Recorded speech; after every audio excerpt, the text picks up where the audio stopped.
ఆయన్ని సంతోషపరిచే కార్యాలు ఆయన ప్రజలు చేసినప్పుడు ప్రభువైన దేవుడు ఆనందించి సంతోషించి ఆయన ఉద్దేశాలు, ఆయన సంకల్పాలు, ఆయన తలంపులు తన ప్రజలకు బయలుపరిచి ఆయన తన కార్యాలు చేయడంలో ముందు పదములో మనకన్నా ముందుగా ఆయన వేగంగా పరిగెత్తుతూ ఉంటాడు. నా హృదయానుసారైన మనుష్యుడని దావీదు గురించి చెప్పినప్పటికీ ఆయన ఒక పర్ఫెక్ట్ మ్యాన్ అని దేవుడు అతని గురించి ఆ సాక్ష్యం చెప్పలేదు. ఒంటరిగా ఉన్న, నలుగురు మధ్యలో ఉన్న, 10 మంది మధ్యలో ఉన్న, సమాజంలో ఉన్న, సమూహంలో ఉన్న ప్రేమతో దేవుని గణపరిచేవాడు. హల్లెలూయా.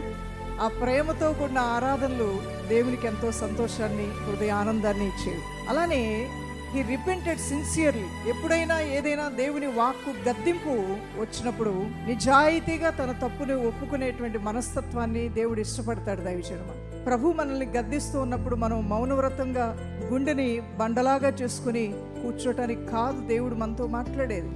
ఆయన మాటలు వినిన వెంటనే మన హృదయాలు తిరిగి ప్రతిస్పందించాలి అనేది దేవుని యొక్క హృదయవాంఛ అనేది. ఎవరు అత్యధికంగా దీవించబడతారో తెలిసే, ఎవరైతే దేవుని యొక్క వాక్కును వినిన వెంటనే ప్రతిస్పందించి వారి జీవితాలని యేసయ్యకి సమర్పించుకొని విశ్వసిస్తారో వారి జీవితాల్లో గొప్ప కార్యాలు చూడబోతూ ఉన్నారు. ఈ భక్తుడు కూడా సిన్సియర్గా మరి రిపెంట్ అవటానికి, మారు మనసు పొందటానికి నిజాయితీగా దేవుని సన్నిధిలో ఒప్పుకునేవాడు. అంత మాత్రమే కాదు, always he return to God.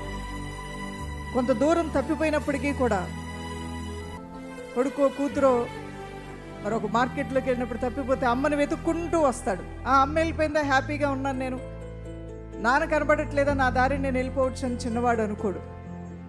ఏడుస్తాడు, బాధపడతాడు, భయపడతాడు, తొందరపాటు ఆందోళన వస్తుంది ఆ చిన్నవాడి గుండెల్లో.